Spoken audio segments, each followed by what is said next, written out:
le live YouTube. Je vais me présenter très rapidement pour ceux qui ne me connaissent pas. Je suis Marine, responsable communication chez TC Solutions.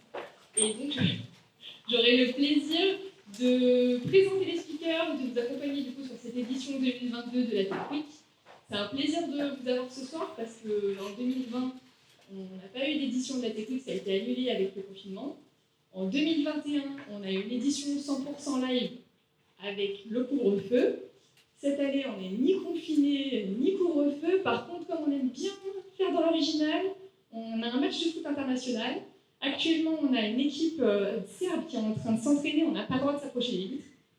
On pourra dire qu'on a une bonne gestion des imprévus.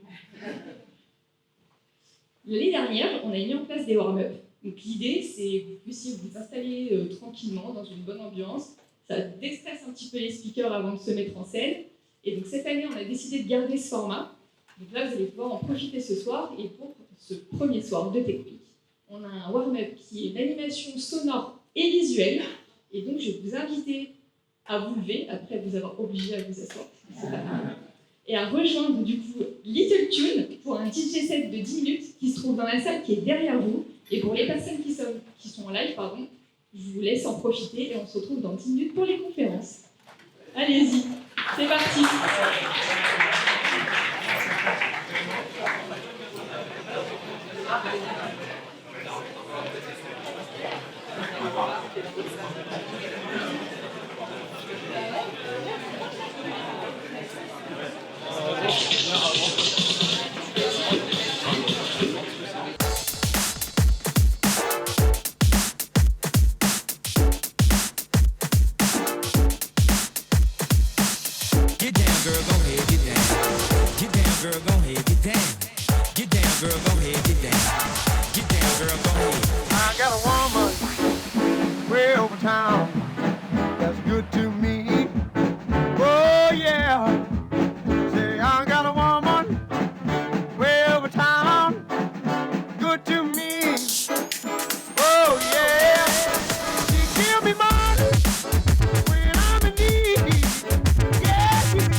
I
music announce. Girls dance to the beat that bounce. Life is all what counts. Do what you want, girl, that's the amount. Let's have a good time, that's no problem. Pretty girls, they know we love them. Always gonna touch them. Make sure you get enough then. Satisfy yourself. Satisfy your soul. That's all I want to say. Just let you take control. Satisfy yourself. Satisfy your soul. That's all I want to say. Let the music take control.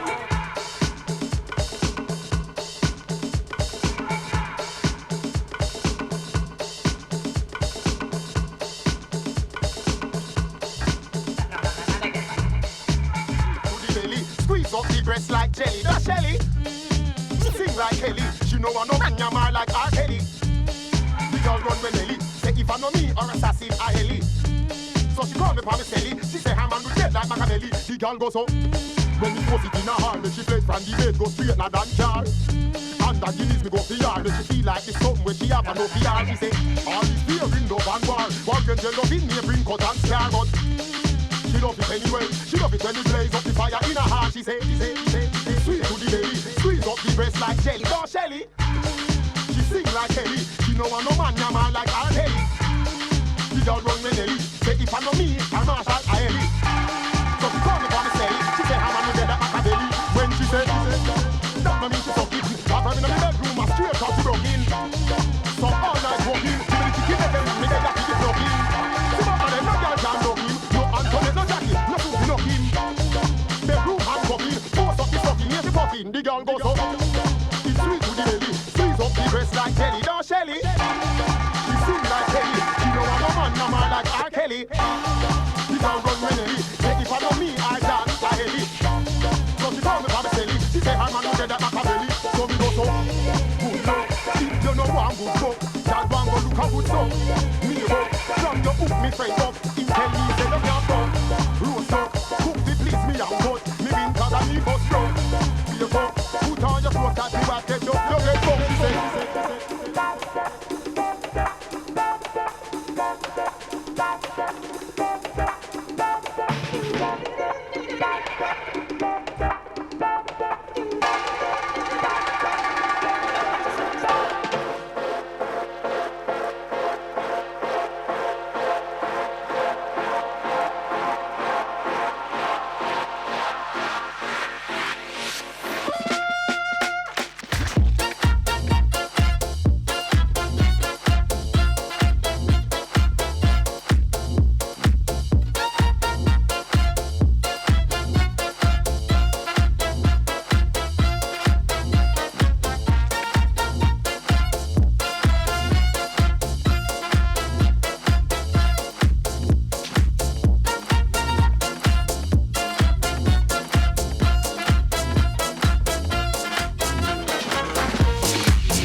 sur les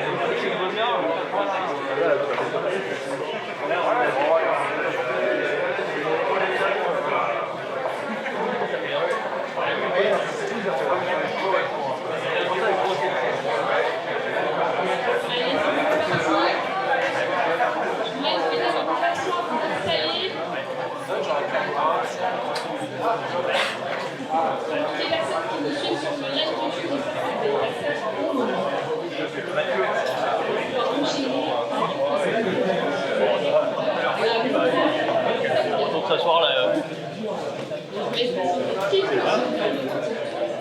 se rapproche, il y a des places devant, si vous voulez des questions, très sympa.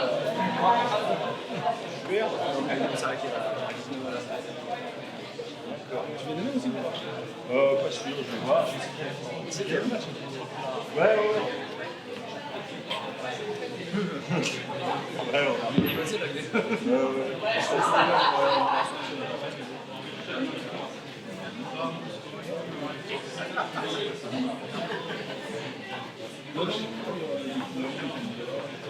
Allez,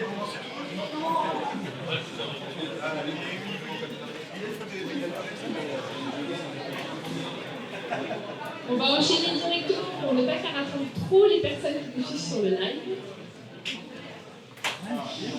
Et donc ce soir, pour ce premier soir, nous avons 2 conférences sur le thème de la montagne et sa gagne. Et les premiers qui ont l'honneur, le plaisir et peut-être un petit peu la pression d'ouvrir le bal, ce sont un binôme. Donc j'ai eu le plaisir d'accueillir Raphaël, qui est chargé de projet au Kaizen Lab, et Victor.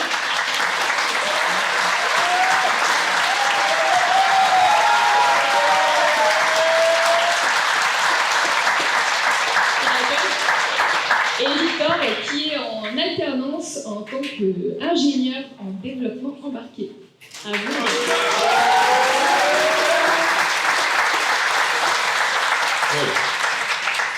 On y est. Bon, en effet, on a l'honneur de démarrer ces conférences techniques avec Victor. Là, on est ensemble pour environ 30 minutes. On va parler d'embarqué, on va parler d'applications mobiles, et puis on va parler aussi de notre client, PGHM. Voilà, ça nous fait super plaisir. Donc, c'est parti.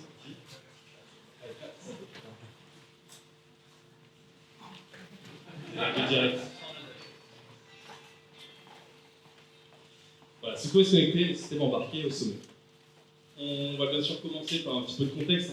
L'idée, c'est de vous parler de notre client, PGHM, qui ils sont, qu'est-ce qu'ils font, la jeunesse de notre projet aussi, puisqu'on a vu que vous allez voir qu'il y a des choses intéressantes dans le contexte du projet de notre côté, et puis l'équipe qu'on a montée autour de ça. On partira aussi sur les réalisations, où Victor, pour le coup, vous expliquera les choix techniques qu'on a fait, les retours d'expérience qu'on peut avoir là-dessus. Et puis on finira par une ouverture sur un bilan, sur ce qu'on a appris, la suite des projets, parce que c'est pas fini. Voilà, c'est parti. Bon, le PGHM, je pense que la plupart d'entre vous doivent connaître ce nom-là. PGHM, c'est pour peloton de gendarmerie de haute montagne.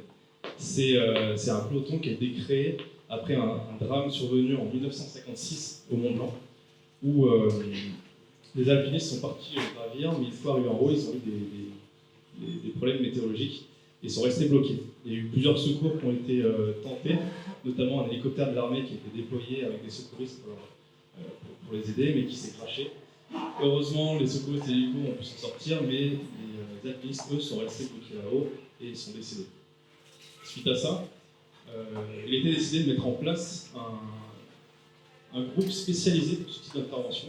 Et c'est là qu'est né le PGHM en 1958. On peut trouver ici des photos d'époque avec des équipements à la pointe de l'innovation. Il faut bien voir que le PGHM, ça vient compléter, si on peut dire, l'offre verticale de la gendarmerie nationale.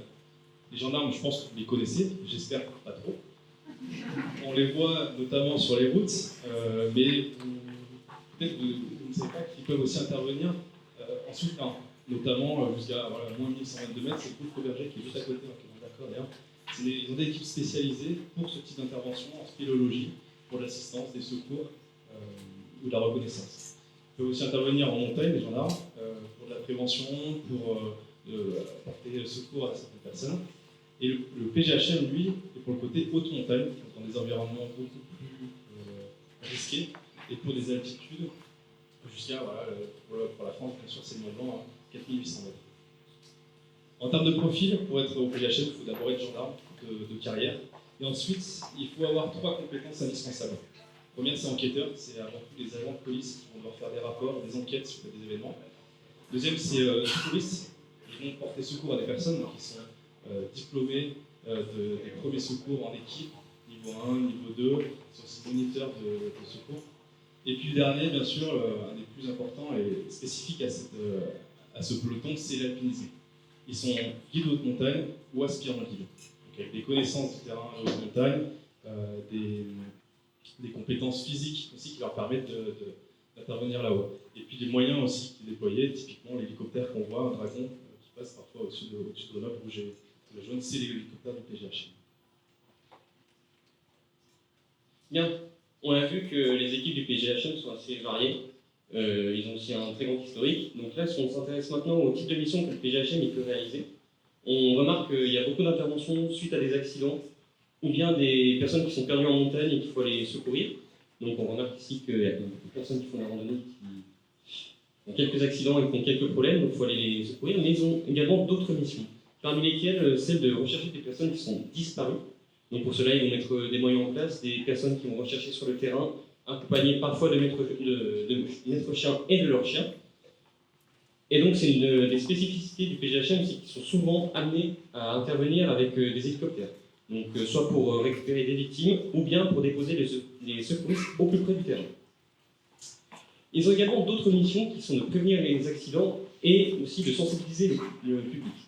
C'est bien d'intervenir en montagne, mais si on peut éviter un maximum que des randonneurs ou bien des skieurs aient un accident, c'est quand même mieux et donc ça diminue le nombre d'interventions. Mais malheureusement, dans le cas où ça tournerait mal, les secouristes doivent également mener une enquête lorsqu'il y a un accident. Donc c'est pour déterminer toutes les causes, qui a une responsabilité, qu'est-ce qui aurait pu être mis en place. Pour résumer, le PGHM, c'est reprendre les missions de la gendarmerie, mais les appliquer à un milieu difficile. Le PGHM en France, ils sont répartis un peu partout, donc ça va des Alpes à la Corse, en passant par les Pyrénées et la Réunion. Si on se focalise un peu plus près d'ici, donc en Isère, le PGHM dispose d'un QG principal à l'aérodrome du Versou. Et donc c'est ici que se situe la cellule Innovation et Montagne du PGHM. C'est une cellule de R&D qui vise à améliorer les conditions de secours pour les secouristes et à la fois pour les personnes qui sont secourues. Sinon, lors des saisons été et hiver, ils ont également un QG à l'Alpe d'Huez, mais également à la Bérarde. Donc ça, c'est pour faire face à l'afflux de touristes qui viennent durant ces périodes et ils observent une forte recrudescence de l'activité à ce moment-là. Donc c'est bien, le PGHM va secourir des personnes, mène ses missions bien. Cependant, dans le cadre de leur mission, ils rencontrent deux principales problématiques. La première, c'est que c'est difficile de communiquer avec le QG lors des interventions.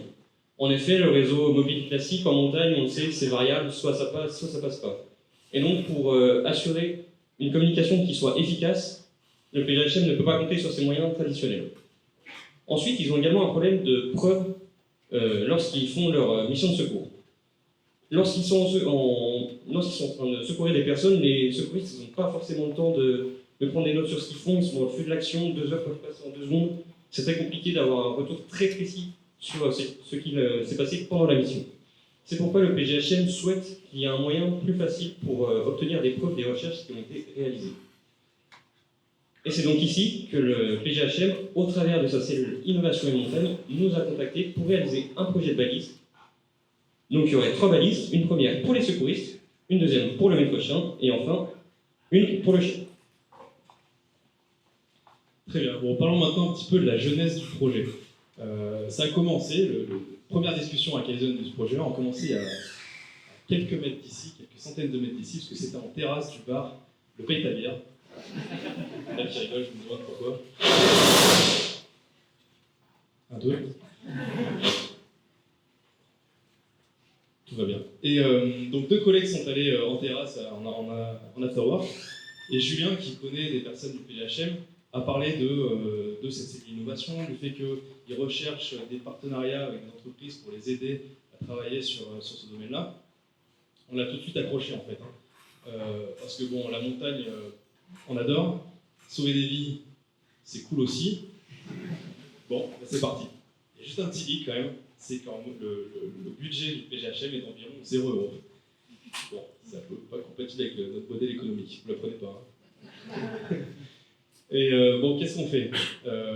Bon, l'esclavage, c'est un peu interdit, donc on va passer sur autre chose.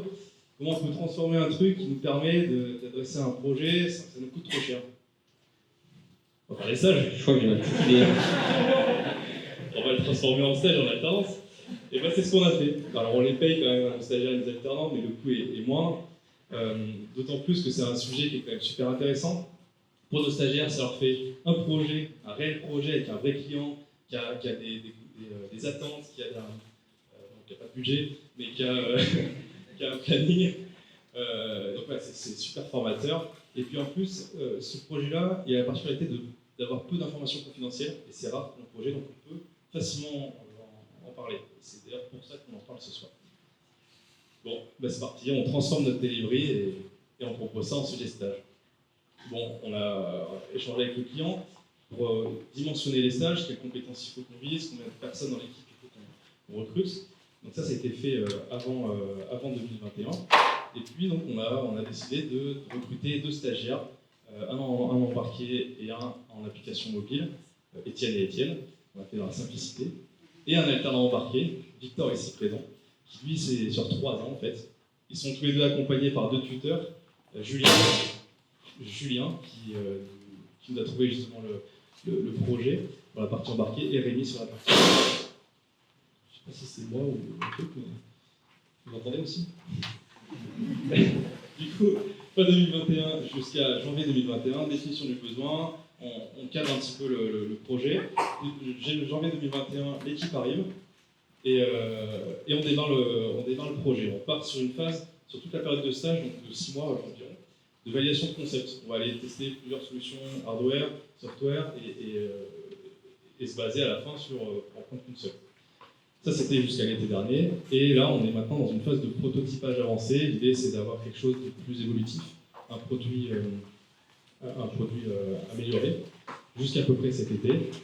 Et là, on passera sur une phase un peu plus d'industrialisation, mise à l'échelle, de rendre encore plus robuste, etc. Et je vous laisse maintenant avec Victor pour la partie réalisation, parce que c'est pas moi qui pourrais dire grand-chose là-dessus. Je suis de très près. Alors, on va commencer par les objectifs du projet. Donc ces objectifs, ils sont doubles. À la fois en mission sur le terrain, mais également après la mission. Donc l'objectif pour le QG, c'est de pouvoir suivre l'avancée de l'équipe terrain. En effet, je l'ai dit, la communication entre les secouristes en intervention et le QG est parfois difficile. Et donc il faut avoir un moyen qui soit simple pour que les personnels du PGHM au QG puissent suivre l'avancée de l'équipe sur le terrain. Ensuite, il faut également améliorer la communication avec le QG. Ils ont déjà des moyens pour communiquer entre les secouristes qui sont sur le terrain et le QG, mais ils souhaitent avoir une meilleure complémentarité des moyens de communication. C'est donc pourquoi le projet vient apporter une solution à cette problématique. Enfin, pour le maître chien, il y a un objectif de récupérer la position de son chien pour ensuite l'afficher en temps réel sur une application mobile. Donc ça permet à la fois sur le terrain, lorsqu'il y a la recherche de personnes disparues, d'avoir une certitude que le chien a balayé toutes les zones qu'on souhaitait couvrir, mais également lors de l'entraînement, ça permet de valider que le chien est bien éduqué et qu'il peut facilement suivre un objectif qui a été fixé par le maître. Et également, après la mission, il y a l'objectif de faciliter l'écriture des rapports de fin de mission. Le projet vient là pour faciliter la vie des secouristes et éviter qu'ils aient à se souvenir de tout ce qui s'est passé pendant la mission, pendant le feu de l'action, on oublie peut-être certaines parties. Là, ça permet vraiment de simplifier tout ce processus qui est parfois rébarbatif. Alors vous vous en doutez, ils ont déjà plein de moyens pour communiquer, la radio, le téléphone, Internet. Mais là, l'intérêt du projet, c'est d'apporter une vraie complémentarité des moyens de communication. Et même lorsqu'on est dans des conditions dégradées, c'est espérer qu'on puisse vraiment avoir une communication entre les secouristes sur le terrain et le QG. Maintenant, si on passe sur les fonctionnalités, la première, c'est acquérir la position de la balise. La position, c'est l'élément central de la balise. Et donc, au niveau technique, on utilise un module GPS. Ensuite, une fois qu'on a récupéré ces positions, on l'enregistre sur une carte SD. On enregistre également toutes les communications qui sont effectuées par la balise. On n'est pas certain que les messages qui sont émis par les secouristes soient reçus par le QG. C'est pourquoi on a décidé d'avoir une copie sur la carte SD en local pour être certain que toutes les communications qui aient été réalisées et qui donc apportent une preuve des missions qui ont été effectuées par le PGHM soient bien comprises sur la carte SD. Enfin, pour envoyer des messages prédéfinis, on utilise des boutons poussoirs. L'envoi de messages prédéfinis, ça a été une contrainte du PGHM. Lors des interventions, les secouristes, ils n'ont souvent pas le temps de sortir leur téléphone, saisir un message qui soit sortir un clavier, saisir le message, l'envoyer. Donc ils ont préféré avoir un moyen simple et efficace pour envoyer des messages. Et donc pour cela, on utilise des boutons poussoirs qui sont facilement accessibles, même lorsqu'on les secouristes ont des gants. Et donc pour transmettre toutes ces données, on utilise le LoRaWAN. Et pour cela, on utilise le module LoRa qui est présent sur la balise. Également, pour envoyer les positions du chien, on utilise le module LoRa. On verra qu'il y a deux manières de communiquer en LoRa plus tard. Et enfin, pour avoir des informations courantes sur la balise, observer sa position, la position du chien, on a une communication qui est faite avec une application mobile compagnon que Raphaël va vous présenter. Exactement, belle transition. L'application mobile, elle est exclusivement pour l'Android, simplement parce que le téléphone mobile pro et perso de l'ensemble des gens du PGHM est sur Android, donc on n'a pas la complexité d'avoir plusieurs plateformes. On a fait le choix de le développer en Kotlin, et il communique avec la balise en BLE, en Bluetooth. Il permet, comme on le voit sur l'image, qui est une capture d'écran de l'application, de voir en temps réel le parcours. Le temps réel, il est vraiment important, c'est pas comme des applications Strava où on voit à la fin de son parcours ce qu'on a effectué. Là, c'est en temps réel, on voit notre déplacement, où est-ce qu'on se positionne actuellement. Il peut aussi envoyer des messages prédéfinis, de la même manière que tu disais Victor. Ici, on peut envoyer, voilà, en 2 clics, on envoie un message de statut au PGHM, ou alors on peut envoyer un message personnalisé. Parce que là, on a accès à un clavier virtuel. Et pour finir, l'objectif, c'est de récupérer l'ensemble des fichiers après une ou plusieurs missions sur le téléphone pour pouvoir le transférer, l'envoyer par mail, voilà, le poser sur l'ordinateur, entre autres. Donc maintenant, si on aborde un peu plus la partie embarquée, on utilise cette plateforme, donc Tigo Tibim, qui nous a été conseillée par le PGHM. Le PGHM, avant de venir nous voir, ils avaient déjà expérimenté plusieurs fois l'utilisation de cette plateforme et elle les avait déjà convaincus. Donc sur cette plateforme, on retrouve un module GPS pour obtenir la position, un module radio LoRa qui permet de faire les communications à la fois entre le maître chien et le chien, mais également entre les secouristes et le QG. Et enfin, tout ça est piloté par un microcontrôleur ESP32 qui intègre la possibilité de faire du Bluetooth. Donc ça, c'est vraiment le cœur de la balise. Cependant, on voit qu'on ne peut pas répondre à tous les besoins du projet seulement avec cette carte, et c'est pourquoi on a décidé nous-mêmes de créer une carte supplémentaire qui vient se ficher par-dessus celle-là, et qui intègre les autres modules qui sont nécessaires au projet. Donc on a par exemple un écran qui vient afficher l'état courant de la balise, donc par exemple le niveau de batterie, la position, si un message a été saisi, s'il est en train d'être envoyé. On a également un module SD qui contient la carte SD sur laquelle est stocké tout l'historique de la balise. Et enfin, on a des boutons poussoirs qui sont présents afin de faciliter l'envoi des messages prédéfinis. Maintenant, si on regarde du côté du software, on a mis en place une architecture logicielle. On a entamé une phase de conception afin de pouvoir anticiper la phase de développement. Donc, durant cette phase, on s'est un peu creusé la tête sur comment est-ce qu'on pouvait tout organiser, comment est-ce qu'on faisait pour rapidement s'abstraire du matériel, puisqu'on n'est pas certain que le matériel soit gardé du début à la fin, donc il faut du jour au lendemain pouvoir changer d'architecture. Mais également, ça permet aussi de rendre indépendantes certaines parties du code, et c'est très utile. Et toute cette partie est appuyée par les tests unitaires. Donc une fois qu'on a fini d'implémenter nos fonctionnalités, on vérifie que tout ça est bien fonctionnel, et lorsqu'on vient ajouter des nouvelles fonctionnalités, on vérifie que les fonctionnalités que nous avons déjà ajoutées précédemment ne sont pas testes. Alors j'ai parlé beaucoup de LoRa. LoRaWAN, vous en avez sûrement entendu parler. Mais là on va prendre 2 minutes pour voir la différence et expliquer quelles sont vraiment les spécificités de chacune. Alors si on commence par le LoRa, l'objectif c'est de faire une communication directe entre 2 équipements. L'avantage c'est qu'on a une portée qui est très importante et qu'on a une faible consommation d'énergie. Donc ça c'est très bien lorsqu'on veut mettre sur des capteurs qui doivent remonter des données à intervalles réguliers, mais ça présente certains inconvénients. Par exemple, le premier c'est le respect de 1% du temps d'émission. Imaginons que j'envoie un message pendant 1 seconde. Je ne vais pas pouvoir tout de suite renvoyer un deuxième message. Je vais devoir attendre 99 secondes. Donc il y a un vrai travail sur la taille des messages et sur la fréquence à laquelle on peut les envoyer. Et couplé à ça, on a un très faible débit en LoRa, ce qui nous impose d'avoir des messages qui soient très compacts afin d'également pouvoir en envoyer plus souvent. Donc ça, c'était le LoRa. Si on s'intéresse maintenant au LoRaWAN, l'objectif, il est tout autre. Il est maintenant de faire une communication longue distance. On a un équipement qui communique alors avec une passerelle qui se charge de transmettre des informations à un serveur. Donc le LoRaWAN, comme son nom l'indique, se base sur le LoRa. Ça présente les mêmes avantages et inconvénients. Cependant, on peut en rajouter d'autres, comme par exemple la publication de données, c'est-à-dire qu'on pourra plus facilement visualiser des données qui ont été transmises via le LoRaWAN, mais on est dépendant du prestataire qu'on choisit pour une couverture LoRaWAN. Pour pouvoir communiquer en LoRaWAN, je l'ai dit, il faut une passerelle. Sauf que ces passerelles, elles sont bien fournies par quelqu'un et il faut souvent disposer d'un abonnement. Et donc, selon la couverture dont on dispose, on ne pourra pas forcément recevoir des messages. Et ensuite, le nombre de messages dépend également du prestataire. Et bien oui, il faut que lui aussi, il puisse se rémunérer, et souvent, plus on va envoyer de messages, plus il faut payer. Alors ça, c'était les différences entre le LoRa et le LoRaWAN. Maintenant, dans le projet, le LoRa, on l'utilise pour faire la communication entre le chien et le maître chien. Leur balise, je veux dire. Oui, je ne suis pas certain qu'ils parlent encore en LoRa. Donc de la balise chien à la balise maître chien. Le maître chien pourra alors visualiser la position du chien en temps réel, mais il pourra également saisir des messages à destination du QG. Ces messages sont alors transmis par la balise à destination d'une passerelle s'il y a une couverture LoRaWAN, et ensuite transmis à un serveur. Bon, où est-ce qu'on en est là maintenant qu'on a dit tout ça? Aujourd'hui, si on fait le statut, on a quoi? On a deux devices. Une application mobile qui communique en Bluetooth avec une application embarquée. Les deux permettent d'acquérir des positions GPS, de suivre l'évolution du parcours sur l'application mobile, de transmettre ces informations soit par la suite avec l'enregistrement sur la carte SD, soit via le LoRa,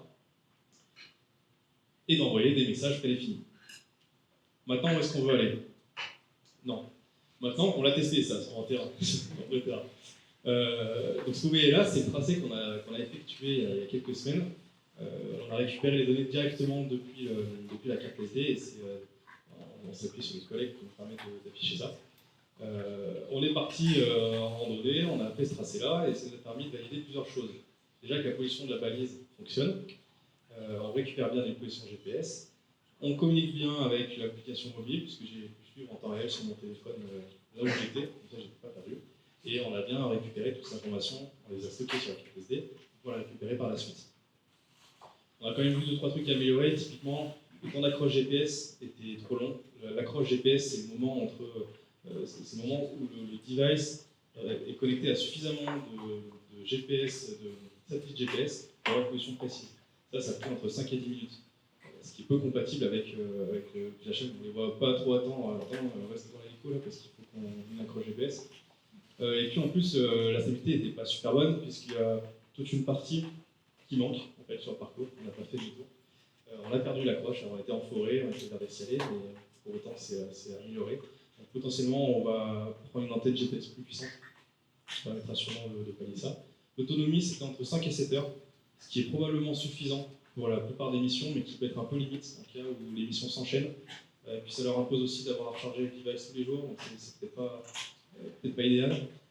Et ça, on va pouvoir l'améliorer soit en doublant la capacité de la batterie, soit en diminuant la fréquence d'acquisition des points. Aujourd'hui, on prend un point par seconde, et cette précision, elle est trop grande en fait. On n'a pas besoin d'une précision à ce niveau-là. On pourrait s'imaginer un point toutes les 10 secondes, toutes les 20 secondes, à valider avec les équipes du PG. Ça nous ferait gagner justement en autonomie.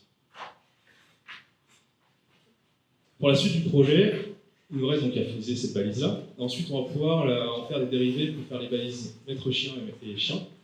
Et adapter l'application mobile, parce que l'application mobile du maître-chien devra suivre à la fois son propre parcours et celui du chien.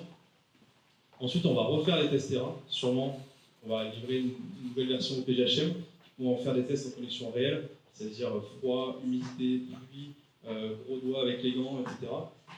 Ça va nous faire plein de retours qui vont nous demander aussi d'améliorer tout un tas de choses. Et puis on va passer sur une amélioration de la robustesse pour le passage à l'échelle. On l'a dit, c'est dans des conditions difficiles, il faut que la balise résiste à l'eau et à l'humidité. Il va falloir faire un package qui soit meilleur. Et on va essayer de miniaturiser ça aujourd'hui, ça fait la taille d'un téléphone plus épais.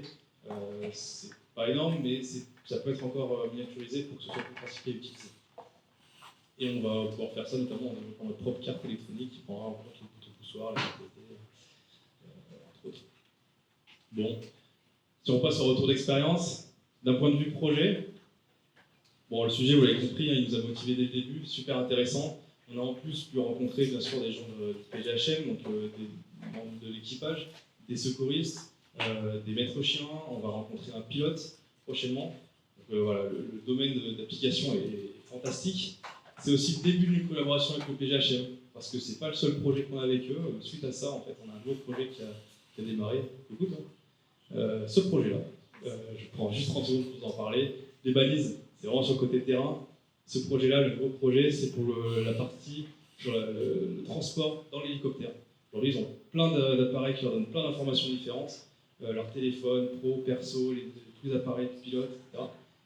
L'idée là, c'est de centraliser tout ça dans une application tablette. Et concrètement, c'est de pouvoir afficher des fonds de carte différents, IGN, OpenTopo, satellite, de voir la position actuelle de l'hélicoptère et les différents points d'intérêt.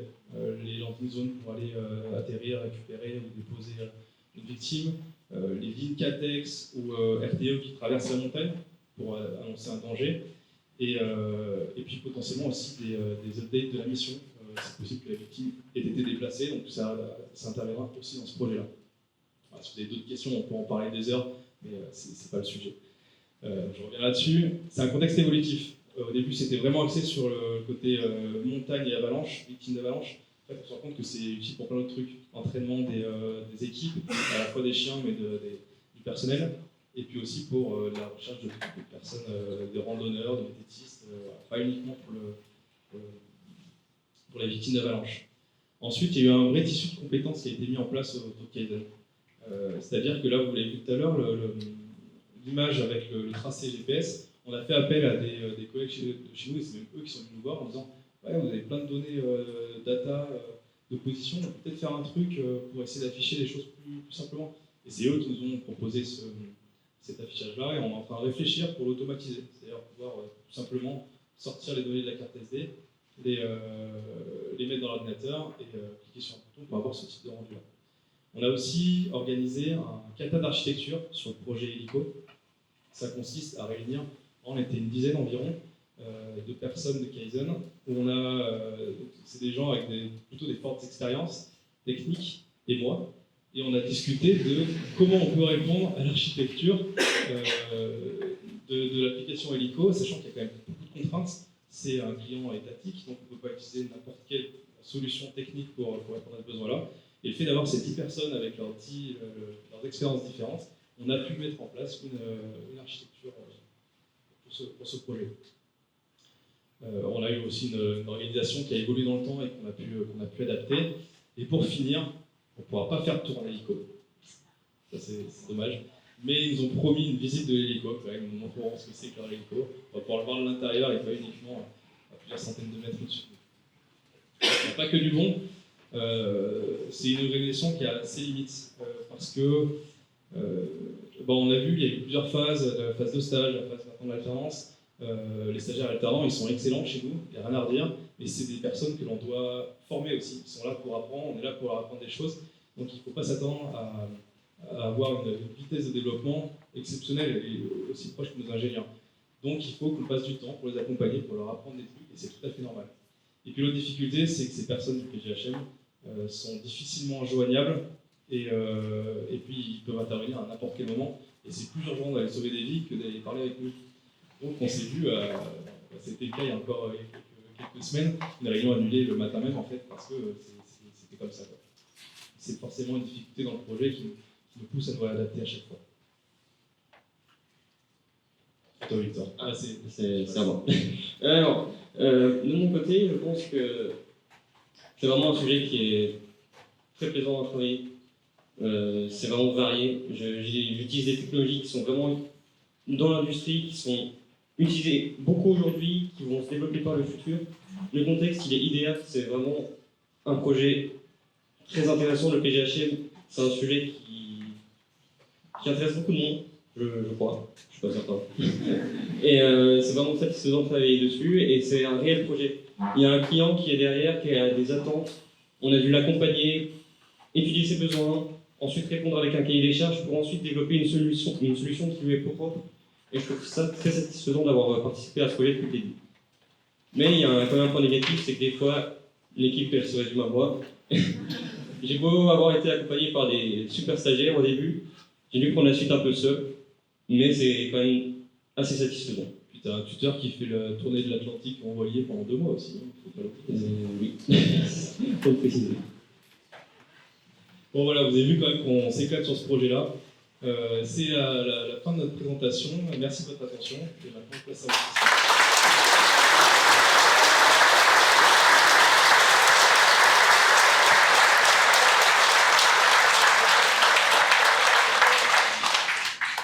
Si vous avez des questions, on a à peu près 15 minutes, on va faire passer le micro, donc surtout n'hésitez pas. Levez la main et on arrive. En courant, je pense. Allez-y. Attends, ça tombe bien, je suis au fond. Ok. Non, mais t'étais Attention aux chutes de papier. Merci. En fait, j'avais une question au niveau de l'aura. Parce que du coup, je me rends pas bien compte de à quel point on peut contacter à longue distance en radio. Est-ce qu'aujourd'hui, avec la couverture qu'on a, notamment en 3 ou 4G, est-ce que c'est quelque chose qui est viable en montagne? Est-ce qu'en radio, c'est quand même plus performant? Est-ce qu'il y a beaucoup de passerelles? Oui, alors c'est une très bonne question, puisqu'actuellement en montagne, ils sont en train de regarder pour déployer beaucoup de passerelles LoRaWAN dans les stations, au minimum, et peut-être sur certains points hauts. Et donc il y a une réelle volonté de développer ce réseau en montagne. Effectivement, par rapport à du réseau mobile, il y a une meilleure performance avec du LoRa, donc on arrive à communiquer plus facilement et plus loin, mais c'est pas un moyen de communication magique. Il y a quand même une certaine restriction, et si le message, la balise n'est pas à portée d'une passerelle, eh ben, ça sera impossible de communiquer. C'est donc pour ça qu'on a décidé d'enregistrer tout en local pour être certain que les communications aient bien été réalisées. Ok, merci. Et est-ce que, au niveau batterie, vous parliez de batterie tout à l'heure, est-ce que c'est une batterie qui est facilement amovible? Est-ce que ça vaut pas plus le coup d'avoir des batteries de rechange pour eux, plutôt que d'avoir une longévité très longue et une batterie plus conséquente au niveau terre? Alors là, dans le stade du prototype, on n'a pas encore étudié ces possibilités. On a vu, avec le premier test terrain, qu'on avait certaines limites avec la batterie, mais il faudrait qu'on étudie par quels moyens est-ce qu'on pourrait améliorer cette autonomie. Donc ça peut déjà être côté software, diminuer la fréquence d'acquisition des points, par exemple, pour diminuer l'utilisation de la batterie. Mais on peut également étudier du côté hardware le remplacement de la batterie par quelque chose qui soit plus endurant, on va dire. Ok, merci. Pour ajouter un point, c'est intéressant ce que tu dis sur le fait d'avoir d'autres batteries de rechange. Par contre, ça implique à un moment enlever l'actuelle pour en remettre une, ou alors penser différemment. Et là, on a une coupure du tracé. Alors, on pourra le reconstruire par la suite, bien sûr, hein, mais ça, voilà, c'est un truc à étudier. Effectivement, je pensais plus à d'autres deux missions. Parce que tout à l'heure, tu parlais de rechargement entre deux missions, sur des missions qui allaient s'enchaîner. Et tu vois, c'est plus ça où je me suis dit peut-être que des batteries qui vont être interchangées entre deux missions pour éviter justement d'avoir du temps perdu pour le chargement. Est-ce que ça pourrait être une solution ou effectivement, est-ce que tu as des missions de plus de 7 heures? C'est une solution frugale. Je l'ai placée. Pour avoir avec eux si c'est des choses qui leur plaisent. Qui a... Ah. Je sais plus qui a le micro, c'est moi qui l'ai. Quel est le coût du prototype avec les différentes cartes Ah ouais. Avec le premier prototype qu'on a fait, déjà la plateforme sur laquelle on se base, c'est environ une quarantaine d'euros. Et si on ajoute les divers modules plus le PCB, je pense qu'on est facilement à 80 le lot complet. Voilà. Ok. Oui, sans le développement. C'est-à-dire que ça fera moins cher avec le développement. Ça, c'était gratuit, non? Ah, il y a une autre question devant, je vais passer par là. C'est bien, c'est bon.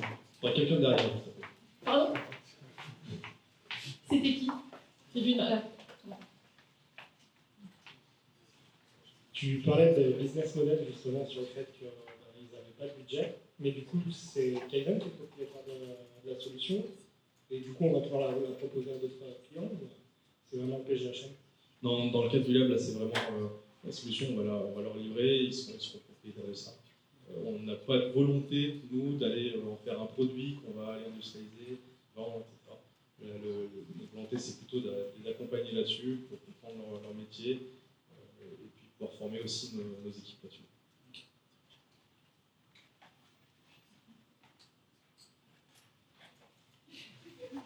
Ah, c'est au point, c'est Bonjour, moi j'ai deux petites questions. La première, on a parlé de Laura. Qu'est-ce qui a conditionné le choix de Laura par rapport à ses concurrents tels que Sigfox ou Fluidesio ou d'autres? Alors c'est le PGHM qui est venu nous voir et qui nous a dit il y a une réelle volonté de tester le LoRa en montagne et donc de développer une infrastructure pour l'utiliser. Et c'est donc eux qui nous ont plutôt imposé d'utiliser ces solutions. Et donc de cette solution, on a vraiment voulu aller jusqu'à l'état de prototype et peut-être qu'après, s'ils veulent vraiment aller au bout de leur idée de complémentarité des moyens de communication, peut-être qu'ils vont rajouter d'autres protocoles en parallèle. Et pour ajouter aussi, le LoRa, on voit qu'il est en train de progresser, on installe de plus en plus. Là où Sigfox, c'est tout l'inverse, aujourd'hui ils sont en faillite, il y a des rachats et tout comme ça, mais aujourd'hui le réseau Sigfox est plus compliqué que LoRa. Ensuite, au niveau du réseau LoRaWAN, vous utilisez TTN, The Single Network, non? Oui. Et pourquoi ne pas avoir posé une balise, enfin une antenne LoRa sur l'hélicoptère de manière à être complètement autonome? C'est une très bonne question parce que ça, le PGHM, il y pense. Donc nous, notre objectif, c'est juste de transmettre les messages et c'est eux, de leur côté, de fournir l'infrastructure qui permettra d'y récupérer.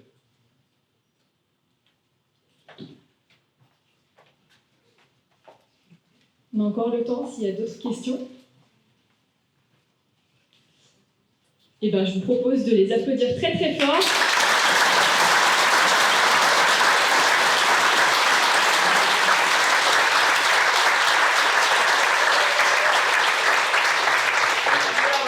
On tient aussi à remercier toutes les personnes qui ont participé sur le projet, plus ou moins directement, et bien sûr nos clients, on a dit beaucoup de mal, mais en réalité c'est des gens super. Olivier, qu'on voit souvent, qui s'excuse tout le temps quand il est obligé d'annuler au dernier moment. Voilà, c'est des équipes super au PGHM. Et merci donc à tous les gens qui ont participé en interne et puis en externe.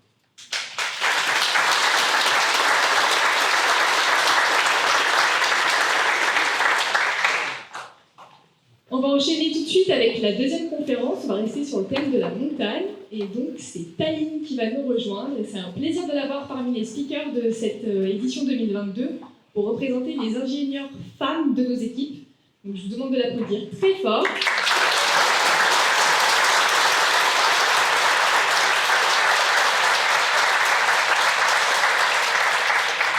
Taline est ingénieure en recherche et développement en intelligence artificielle et on va encore parler d'avalanche mais dans un autre contexte.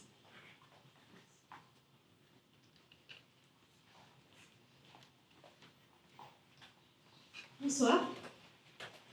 Les avalanches, comme on a vu, elles posent un danger pour nous. Alors, ça serait intéressant peut-être de les analyser et pourquoi pas les prédire.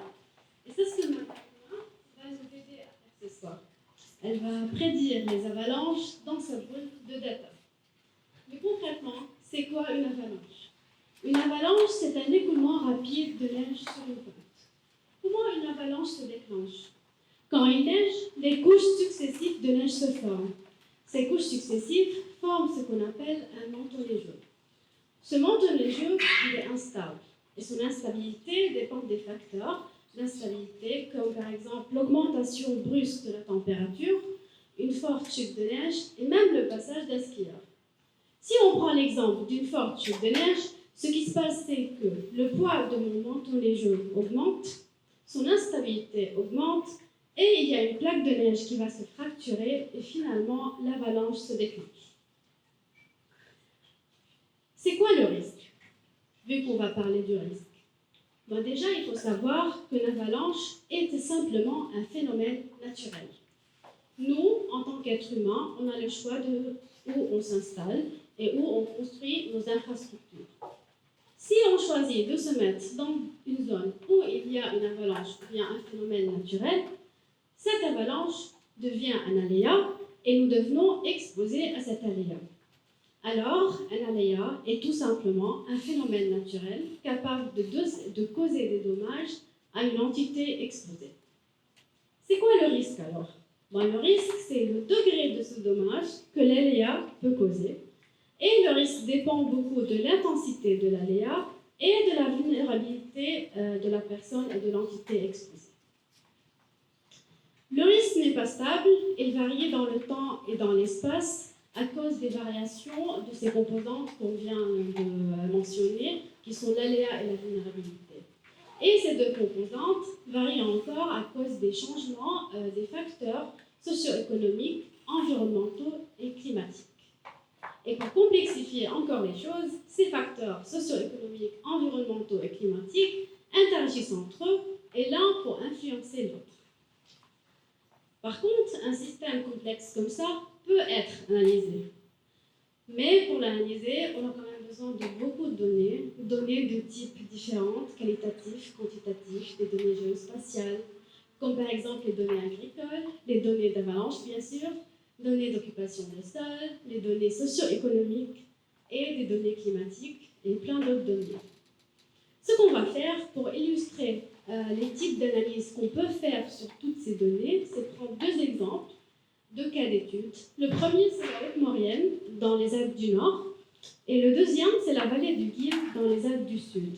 Ce sont deux zones qui sont très avalancheuses, et on va essayer d'analyser l'évolution du risque de 1860 jusqu'à 2017. On va commencer par l'analyse de la vulnérabilité. Je vais présenter les données, les analyses et puis le résultat.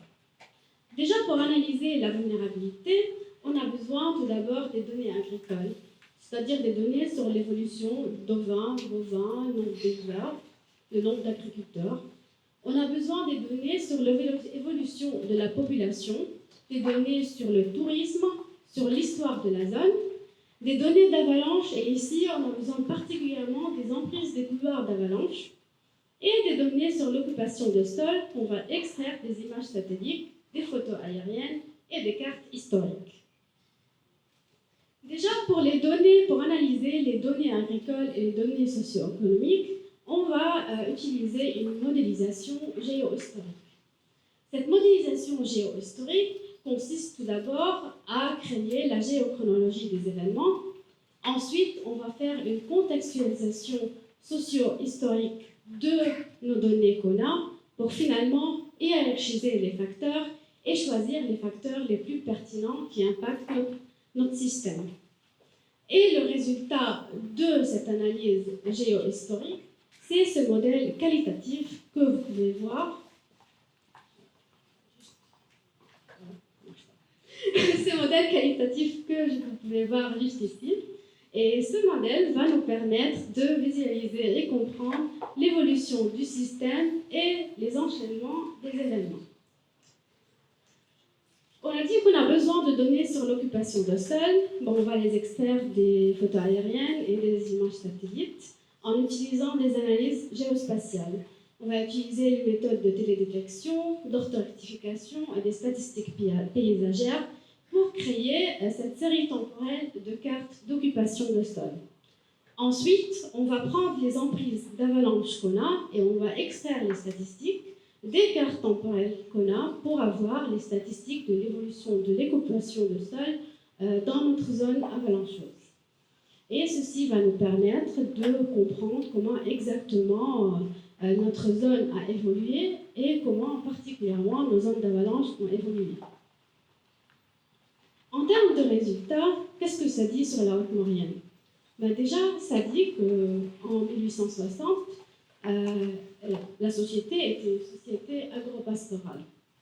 Par contre, à un moment, on voyait que la population diminuait, les zones de pâturage encore diminuent, le nombre de bétail, l'éleveur et les zones de culture encore ont diminué. Ceci, en fait, indique une déprise agricole qui est tout simplement, qui fait partie tout simplement d'une transition de la société de l'agropastoralisme à une société de services. Et cette transition, en fait, est la vraie rupture est vers les années 1950. Et après les années 1950, on voit une augmentation à nouveau de la population et une augmentation énorme du tourisme. C'est très bien, on a plus de tourisme, on a plus de gens, alors on a besoin de plus d'infrastructures touristiques, plus de bâtiments pour les accueillir. Par contre, la haute maurienne, elle est située dans la partie la plus étroite de la vallée de la Maurienne. Ceci signifie qu'il n'y a pas vraiment assez de place pour construire loin des zones d'aléas. Alors, une partie de la construction a été faite dans des zones avalancheuses. Les zones exposées aux avalanches entre 1952 et 2017 ont augmenté par 600%. Et puisque les zones exposées ont augmenté, alors la vulnérabilité a encore augmenté. On a dit que le risque n'est pas le même, il varie dans le temps et dans l'espace. Et est-ce que dans la vallée de Guil, la vulnérabilité a varié de la même manière que la haute maurienne ou non? Si on regarde en détail la figure ici, qui est une représentation de l'évolution moyenne des couloirs dans ces deux zones, on voit déjà qu'en 1860, les zones urbaines dans la haute maurienne et dans la vallée du Guil, ici c'est les zones urbaines exposées, ont été plus ou moins équivalentes. Par contre, si on regarde en 2017, on voit quand même que les zones urbaines exposées dans la haute maurienne ont explosé en comparaison avec la vallée du Guil. Mais pourquoi on voit une différence comme ça? La vallée du Guil, déjà, elle a subi la même transition que la haute maurienne, c'est-à-dire un passage d'une société agro-pastorale à une société de services. Par contre, son tourisme hivernal a commencé un peu plus tardivement. Et déjà, la zone subissait plusieurs hivers compliqués. On les appelle les hivers sans neige. Mais en réalité, c'est des hivers avec très peu de neige et pas assez pour l'activité hivernale de ski. Si vous connaissez Abriès, par exemple, en 1988, l'hiver de 88-89, c'était un de ces hivers. Ce qui fait que l'activité dans la zone en général est plus modérée que la haute maurienne. Par contre, quand même, on ne peut pas négliger que la zone exposée aux avalanches, elle a augmenté. Ce qui fait que la vulnérabilité a encore augmenté, mais d'une manière plus modérée. Très bien, on sait que notre vulnérabilité a augmenté dans la haute maurienne et dans la vallée du Guil. Qu'est-ce que ça dit, l'aléa? Déjà, on va étudier l'impact du climat sur l'aléa et l'impact de la forêt sur l'aléa. Pour étudier l'impact du climat sur l'aléa, on va utiliser les données d'avalanche. Ici, on va utiliser les chronologies d'avalanche et bien sûr des données climatiques. On s'intéresse particulièrement à la température, à l'enneigement et aux précipitations. Si on prend nos données d'avalanche et si on regarde la chronologie ou bien la série temporelle d'avalanche qu'on extrait des bases de données, on a quelque chose qui ressemble à la figure que vous voyez en-dessous. Très bien, vous pouvez me dire, en fait, on voit directement que le nombre d'avalanches augmente, pas besoin de continuer l'analyse. Mais ce n'est pas complètement vrai. Pourquoi? Parce qu'il y a un effet de biais qui existe dans cette série temporelle. C'est un effet de biais de source lié à la source de la donnée et on ne peut pas l'utiliser tel quel. Alors, pour ajuster ce biais, ou bien pour corriger la série temporelle, on utilise des modélisations statistiques bayésiennes pour remodéliser la fréquence annuelle des avalanches dans la zone d'étude. Et cette analyse va nous permettre d'avoir l'évolution correcte des fréquences annuelles des avalanches dans la zone. Pour les données climatiques, on a dit qu'on s'intéresse à la précipitation, température et enneigement. On va prendre les données climatiques, on va traiter nos séries temporelles et on va faire des analyses statistiques. Ensuite, on va combiner le résultat des séries temporelles avec le résultat de notre modèle sur les fréquences annuelles des avalanches pour analyser l'impact du climat sur les avalanches. Déjà, on sait que dans les Alpes françaises, la température a augmenté en moyenne par 2 degrés depuis le XXe siècle. Bon, ça, c'est une très bonne idée, peut-être, en fait, parce que changement climatique, il y a moins d'avalanches. Oui et non. Oui, pourquoi? Parce qu'en basse et moyenne montagne, effectivement, il y a moins d'avalanches, il y a moins de neige, mais ce n'est pas complètement le cas dans les hautes montagnes. Je m'explique. Déjà, il faut savoir que l'impact du changement climatique dans les montagnes, il diffère selon l'altitude. Et cet impact se manifeste comme plus de pluie et moins de neige. Et ceci est le cas pour la basse et la moyenne montagne. On voit moins d'avalanches, plus de pluie et moins de neige.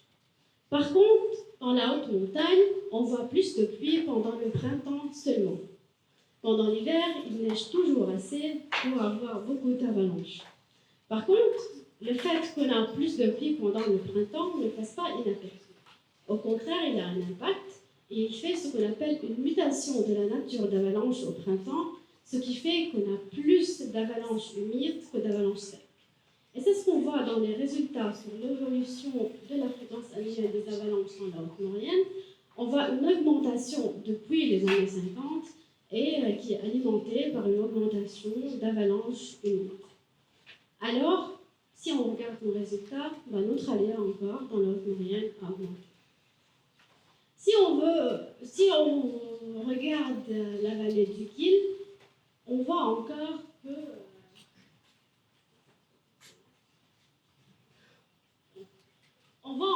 que l'aléa augmente, mais d'une manière moins rapide et moins forte que la Haute-Maurienne. Et ceci est lié directement en fait à la différence entre l'enneigement et la température. Il fait plus froid dans la Haute-Maurienne pendant la période d'hiver et les moyennes d'enneigement dans la vallée du Guil sont plus faibles qu'en Haute-Maurienne, d'où les problèmes d'ailleurs des hivers sans neige. Par contre, on ne peut pas dire que l'aléa n'a pas augmenté, même si elle a augmenté d'une manière plus légère que dans la Haute-Maurienne. Heureusement, ce n'est pas fini. Il y a toujours la forêt pour qu'elle nous protège potentiellement. Parce que oui, la forêt est capable de nous protéger contre les avalanches. Elle peut ou bien arrêter complètement les avalanches, leur déclenchement, ou bien ralentir les avalanches qui sont déjà déclenchées. Pour empêcher le déclenchement des avalanches, la forêt doit être présente dans la zone de départ de l'avalanche. Pour ralentir les avalanches qui sont déjà déclenchées, ça c'est un peu plus compliqué, c'est une question de dynamique d'avalanche et de forêt. Par contre, les études se sont mis d'accord sur le fait que la distance maximale entre le point de déclenchement de l'avalanche et l'entrée à la forêt ne doit pas dépasser les 250-300 mètres. Concrètement, ça veut dire que la moitié de mon couloir doit être rempli de forêt. Pour analyser l'impact de la forêt sur l'aléa, on va en fait reprendre les résultats de l'occupation de sol qu'on a fait avant. Et ici, on va se concentrer sur l'évolution de la forêt dans nos emprises d'avalanche. Si on regarde en détail dans la Haute-Maurienne en 1860, en moyenne, nos couloirs avaient 10% de forêt et ce pourcentage a augmenté vers les 16% en 2017. C'est une très bonne nouvelle, la forêt augmente, mais est-ce que c'est suffisant pour arrêter les avalanches? Si on regarde plus en détail, on peut voir que déjà on n'a pas beaucoup d'avalanches, de couloirs qui sont complètement reforestés, alors c'est déjà mort pour arrêter le déclenchement des avalanches. Elle ne peut juste pas arrêter le déclenchement. Et pour ralentir les avalanches, c'est encore un peu compliqué parce qu'en moyenne, on ne dépasse pas les 20% de forêt et alors il n'y a pas les critères nécessaires pour pouvoir les ralentir. Alors non, dans la Haute-Maurienne, la forêt n'a pas d'impact sur l'aléa. Dans la vallée du Guil, on voit déjà qu'en 1860, il y avait plus de forêt, il y avait 30% de forêt, et ça a augmenté pour arriver en moyenne à 47% en 2017. Mais la même question se pose, est-ce qu'il y a une protection ou non? Déjà, si on regarde, on voit qu'on a quand même pas mal de couloirs qui sont complètement reforestés dans la vallée du Guil. Alors oui, il y a une possibilité d'arrêter complètement le déclenchement des avalanches. Et qu'en moyenne, un couloir est reforesté par plus que 50%, ce qui fait qu'il y a une possibilité encore que ma forêt peut ralentir les avalanches. Et il y a plein d'études qui ont été faites au niveau des couloirs spécifiques qui montre qu'avec le temps, l'activité avalancheuse s'est complètement arrêtée dans la vallée du Guil, ou bien dans quelques couloirs de la vallée du Guil. Alors oui, la forêt a un impact sur l'aléa dans la vallée du Guil. Qu'est-ce que ça dit concrètement tout ça sur l'évolution du risque? Déjà, pour la Haute-Maurienne, je sais que ma vulnérabilité a augmenté, je sais que mon aléa a augmenté et que finalement la forêt ne peut pas vraiment me protéger. Alors mon risque a forcément augmenté. Dans la vallée du Guil, ma vulnérabilité a augmenté, plus légèrement que la Haute-Maurienne certes, et l'aléa, la même chose, il a augmenté d'une manière plus légère que la Haute-Maurienne. Par contre, ma forêt dans la vallée du Guil est capable de localement diminuer l'aléa, ce qui fait qu'il y a une diminution locale du risque quand même. Après, ce que je viens vous présenter, c'est une modélisation qualitative du risque. Certes, on a utilisé des données avec des analyses statistiques, mais le résultat final reste déduit qualitativement. Mais je sais qu'il y a beaucoup d'entre vous, et d'ailleurs il y a beaucoup de gens qui aiment un peu le quantitatif, donner une vraie valeur à notre risque. Alors je vais vous montrer comment on modélise quantitativement l'évolution du risque, et on va parler encore de la prédiction. Déjà, pour modéliser quantitativement l'évolution du risque, on a besoin de données d'avalanche. À ce stade, on a besoin de plus que la chronologie, on a besoin de vraies données sur la date de l'avalanche, sur le point de départ, l'altitude de départ, l'altitude d'arrêt et les dimensions de la plaque de neige. On va utiliser encore des données climatiques, particulièrement, évidemment, l'enneigement, des données sur l'enneigement. Ici, on s'intéresse à la vulnérabilité d'un bâtiment en béton armé qui est situé à la fin du couloir. Alors, on va utiliser, certes pour la vulnérabilité, des données sur la défaillance des bâtiments en béton armé. Et finalement, bien sûr, on va utiliser notre forêt, l'évolution de la forêt, pour essayer de comprendre comment, quantitativement, mon aléa change avec la forêt. Avec les données climatiques, qui sont les données d'enneigement, je vais pouvoir estimer déjà la dimension de la plaque de neige qui s'est détachée du dessus du couloir. Ces estimations, en plus de l'évolution de la forêt, on va les introduire dans un modèle bayésien statistico-dynamique pour modéliser l'aléa. Bon, c'est quoi un modèle bayésien statistico-dynamique? Déjà, en fait, j'ai besoin de modéliser la dynamique des avalanches, c'est-à-dire la propagation des avalanches. Maintenant, c'est un modèle dynamique basé sur les équations de Saint-Venant et sur le modèle de Volmy de frottement. Et pour ceux qui les intéressent, quand on modélise l'impact de la forêt sur l'avalanche, c'est dans le modèle de frottement où on introduit les paramètres de notre forêt et on les ajoute aux paramètres de frottement. Ensuite, on prend notre modèle dynamique et on ajoute une couche qui est bayésienne statistique, c'est un modèle bayésien statistique pour calibrer ce modèle. Ce qui fait finalement que mon aléa sera la probabilité jointe, statistiquement, la probabilité jointe de l'ampleur de l'avalanche et de la fréquence de l'avalanche. Après, pour être honnête, vous n'êtes pas censé comprendre toutes les formules. Mais je voulais juste que vous voyez en fait la complexité derrière la modélisation quantitative du risque.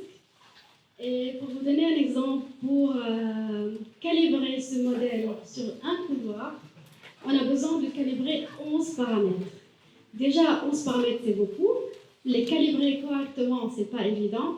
Mais par contre, une fois qu'on réussit à le calibrer, et c'est ce qu'on a fait, on a un modèle qui est capable de prédire les avalanches et prédire l'aléa. Et c'est ça mon modèle qui va prédire la composante aléa de mon risque. Mais moi, je m'intéresse au risque, pas forcément seulement à l'aléa. Et mathématiquement, mon risque est cette formule que vous voyez là. Pour ceux qui s'intéressent, la LEIA, en fait, c'est la distribution jointe des distances d'arrêt et pression d'impact. En fait, c'est la première composante, c'est le résultat de mon modèle de prédiction, mais j'ai besoin quand même de ma vulnérabilité pour calculer mon risque. Et pour la vulnérabilité, on utilise des courbes de fragilité. Ces courbes de fragilité représentent la vulnérabilité du bâtiment en béton armé pour des modes de défaillance différentes. Une petite parenthèse, un bâtiment en béton armé a plusieurs modes de défaillance et selon le mode de défaillance, sa vulnérabilité change. Alors ici, nous, on a pris en compte en fait toutes ces modes de défaillance pour faire un travail super propre et correct.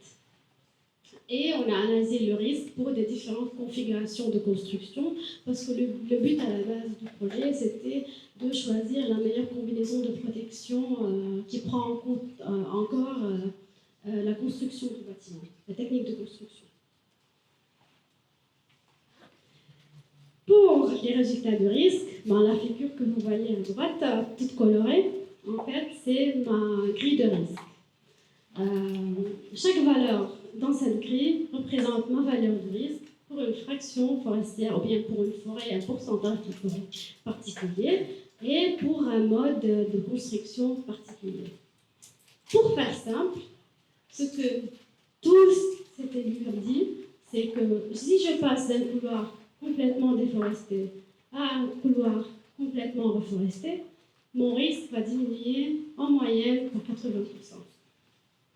Mais ça, c'est une très bonne nouvelle. Peut-être on peut mettre des forêts partout.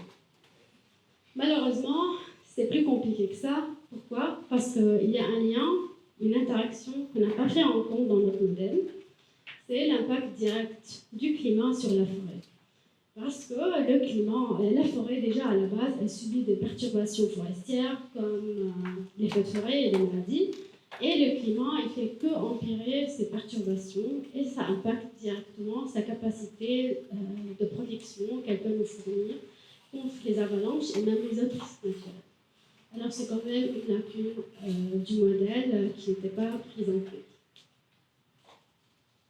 Pour conclure, déjà, pour gérer le risque, il faut gérer le système, il faut comprendre les interactions et il faut comprendre l'évolution des facteurs qui les influencent. Pour pouvoir analyser ce petit système ici que vous voyez, on a dû quand même utiliser plein de données, des données qualitatives, quantitatives, des données issues de la science humaine et sociale, des données issues de la géoscience. Mais le plus important, c'est qu'on a utilisé en fait des méthodes spécifiques pour chaque type de données pour pouvoir extraire les informations qu'on veut. Que ce soit des méthodes géohistoriques, des méthodes mathématiques, statistiques, même les outils informatiques et les outils de visualisation ont été pensés pour chaque type de données. Et finalement, la science de données, ce qui est très intéressant en général, c'est que c'est un domaine très interdisciplinaire. Et il peut être appliqué, que ce soit dans le risque, comme maintenant, ou bien dans des problématiques plus liées aux entreprises. Par exemple, amélioration d'un produit particulier, ou bien amélioration d'un produit, ou bien analyser les trends de consommation des gens. Et le but de la science des données, c'est essayer de résoudre un problème particulier. Et souvent, dans le cadre d'un projet, elle s'infiltre ou bien elle s'introduit comme une aide à la décision aux équipes qui sont spécialisées dans le domaine, parce que finalement, ces analyses qu'on voit doivent être toujours rapportées au contexte du projet. Et comme ici, on a fait avec le contexte des avalanches. Merci pour votre attention.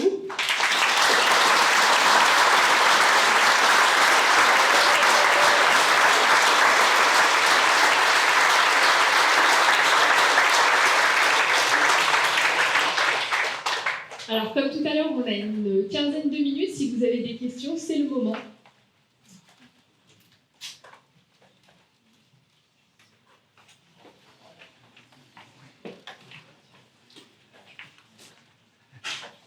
Merci pour ta présentation. J'aimerais savoir quel volume de données ça représente, là, ce que tu nous as présenté sur la vallée du Guil et les Hautes-Mauriennes.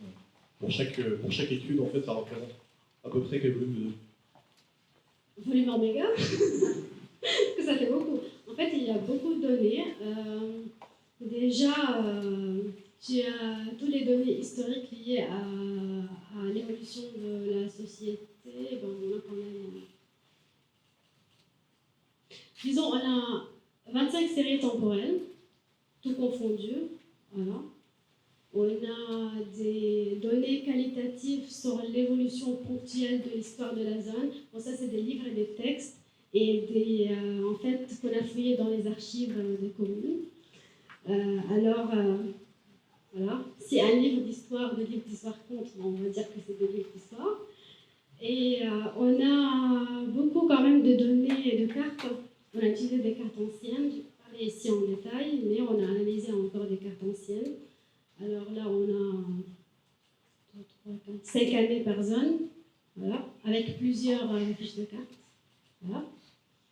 On a encore les données des rallonges, bien sûr. Ce qui est très important, c'est les séries d'événements. On a encore... Bon, on va rappeler. Hein. Il y a les données spécifiques au truc, et il y a quand même pas mal de données. D'accord, c'était pour savoir si tu avais un volume, spécifique, peut-être en termes informatiques, mais voilà, je vois qu'il y a des livres, des cartes, plein de types de données, donc ok. Du coup, question subsidiaire, combien de temps ça a pris pour faire ces deux analyses-là, avec toute l'accumulation de données et la réalisation des calculs et l'obtention des résultats? 3 ans. Ok, ça c'est précis. Merci.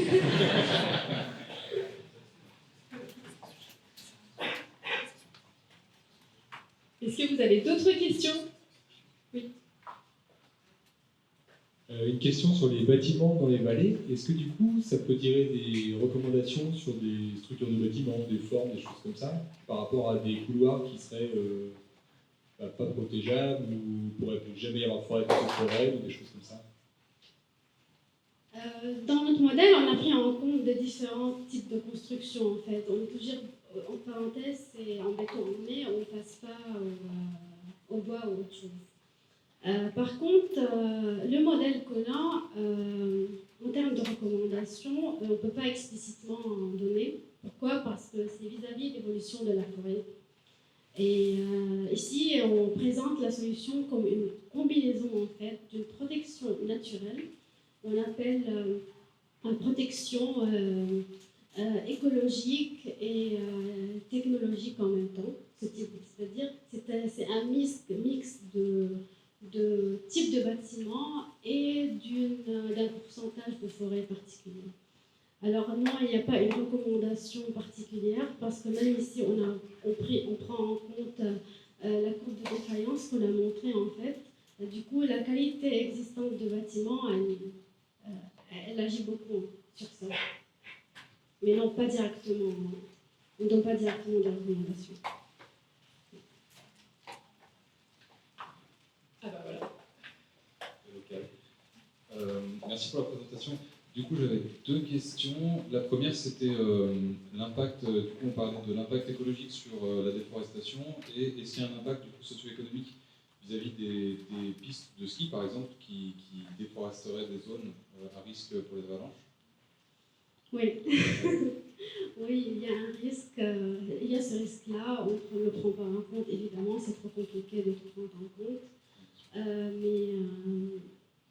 De plus en plus maintenant, avant il y avait beaucoup plus de déforestation pour faire des pistes. Maintenant, ce que j'ai touché particulièrement en communiquant avec les élus et les gens dans ces zones, parce que j'ai visité, qu'il y a de plus en plus de... en fait, ils comprennent l'importance de la forêt et il y a plus... il essaye de choisir le choix qui part quand même avec la nature pour ne plus déforester. Et de faire un compromis entre ouais.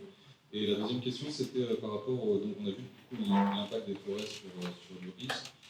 Est-ce qu'il y a d'autres aménagements qui existent en fait pour réduire ce risque et est-ce qu'ils ont été pris en compte? Oui, j'ai pas parlé dans la première partie. partie, en fait, on a pris en compte la présence des structures de protection, déjà. Par contre, il y a une petite chose qui circule assez. Ils disent, s'il y a une structure de protection qui protège cette zone, c'est-à-dire, en fait, il n'y a pas un risque. Or, le problème, c'est que le risque n'est jamais zéro. Et si tu prends un couloir, par exemple, et tu as une structure de protection qui existe, et tu augmentes la zone qui est exposée. Même si cette structure, en fait, elle protège à un pourcentage particulier la zone exposée, elle ne pourra jamais le diminuer, ni combler la différence de l'augmentation de la vulnérabilité, particulièrement parce que ces zones sont dédiées aux touristes qui ne sont pas tous capables de comprendre, mais qui ne connaissent pas forcément tous c'est quoi une avalanche que c'est dangereux. D'accord, merci.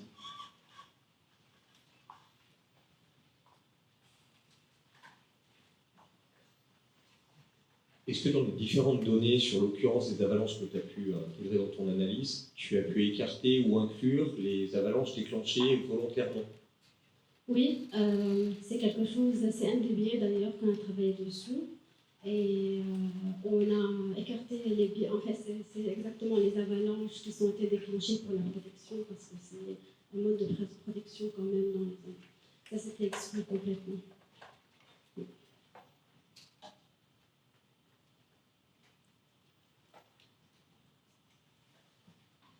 Est-ce qu'il y a encore une ou deux questions? Oui. Est-ce que... Bonsoir. Alors, je confirme, il y a 2-3 détails qui m'ont échappé, mais si on peut avoir des détails des formules, j'avais 2-3 trucs à calculer ce week-end. Merci. Sérieusement, 2 questions. La première, c'est du coup, dans ce type de recherche, quelle relation vous avez avec le terrain? Est-ce que vous avez tout fait à travers les données, ou est-ce qu'à un moment donné, vous avez eu besoin quand même de vous confronter au terrain? Et la deuxième question, c'est quelle est pour vous à quel public vous vous adressez? Quelle est la finalité finalement de cette étude, et est-ce qu'on peut imaginer du coup à travers vos recherches une refonte de l'évaluation, enfin, des échelles actuelles d'évaluation des risques d'avalanche? Pour la première question, effectivement au début de l'étude, je pensais que les données allaient suffire. Mais en réalité, ce n'est pas le cas. On travaille sur une zone d'étude, il y a un contexte particulier. Alors j'ai passé plus ou moins un mois sur le terrain. C'est pas beaucoup, mais c'était quand même assez pour voir le terrain, pour déjà comprendre les cartes, parce que je ne sais pas si vous avez regardé des cartes anciennes en particulier, tu ne comprends rien en fait. Et si tu veux les analyser, c'est compliqué.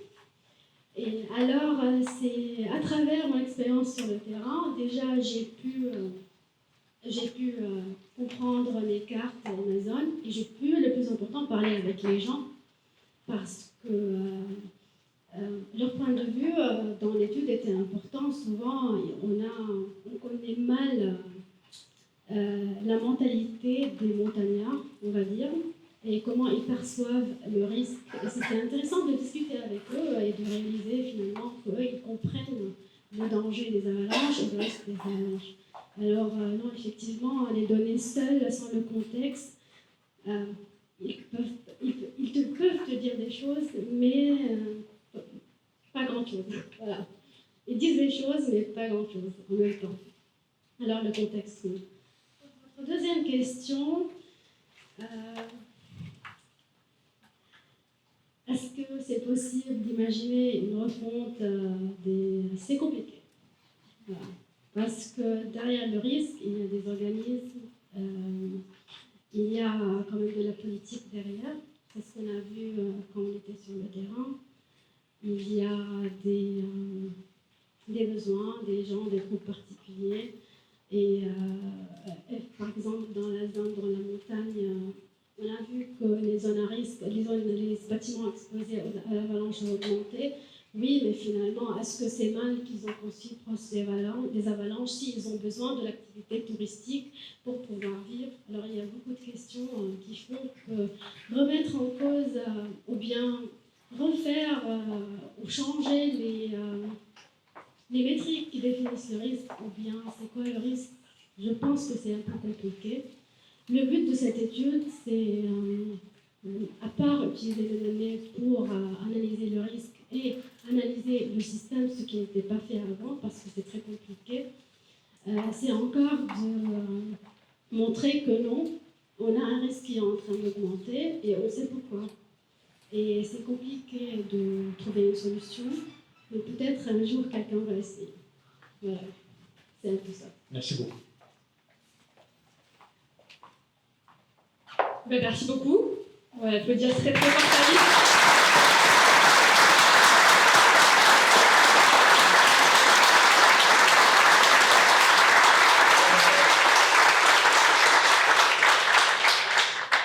Bon, moi je vais pas faire de calcul ce week-end, nos sous-titres. Merci beaucoup pour votre attention. C'est terminé pour les conférences, donc pour toutes les personnes qui nous suivent sur le YouTube Live, je vous souhaite une excellente soirée. On se retrouve demain pour la deuxième soirée de Tech Week. Et puis vous, je vous garde juste 2 minutes pour les petites infos pour la suite. Donc là, à partir de maintenant, vous allez pouvoir basculer dans les 2 pièces centrales et là, celle qui est tout derrière pour un apéritif. Là, vous avez vu le DJ set, ça va continuer et on va avoir l'autorisation de mettre le volume un peu plus fort parce que l'équipe CR va terminer son entraînement. Et donc là-bas, vous avez apéritif, vous avez eu des tickets pour boire de bière du coup, et vous avez quoi manger, etc. Il y a même une box photo si vous avez envie de repartir avec un petit souvenir. Et juste pour la petite info, ce que vous avez sur vos chaises, vous avez des petits biscuits, c'est de la fabrication française, caramel beurre salé, c'est très bon, vous allez garder tant de souvenirs, mangez-les, même s'ils sont super beaux, ils ont une magnifique photo. Et pour demain, pensez bien à prendre vos précautions pour venir si vous êtes inscrit, parce qu'avec le match, c'est vrai que vous êtes pire qu'aujourd'hui en fait la circulation, et le parking en bas sera fermé, donc pensez bien à vous garer dans les parkings alentours, ou en transport en commun, en vélo, ou en trottinette, ce que vous voulez. Voilà, et bien merci à tous et à tout de suite pour la suite.